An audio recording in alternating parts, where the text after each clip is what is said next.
কবি সুকান্ত ভট্টাচার্যের লেখা কবিতা একটি মোরগের গান।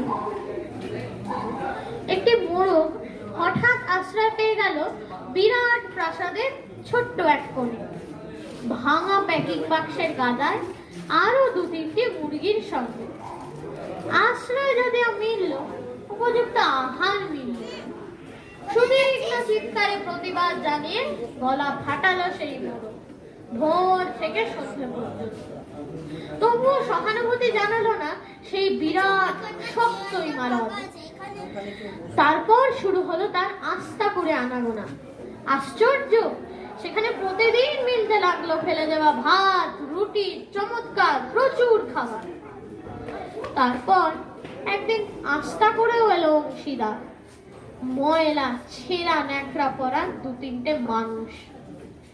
কাজেই দুর্বলতর মোরগের খাবার গেল বন্ধ হয়ে। খাবার খাবার খানিকটা খাবার। অসহায় মোরগ খাবারের সন্ধানে বারবার চেষ্টা করলো প্রাসাদে ঢুকতে। প্রত্যেকবারই তারা খেলো প্রচন্ড।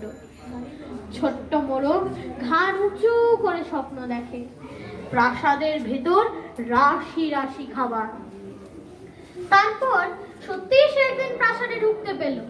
একেবারে সোজা চলে এলো ধবধবে সাদা দামি কাপড়ে ঢাকা খাবার টেবিল। অবশ্য খাবার খেতে না, খাবার হিসেবে।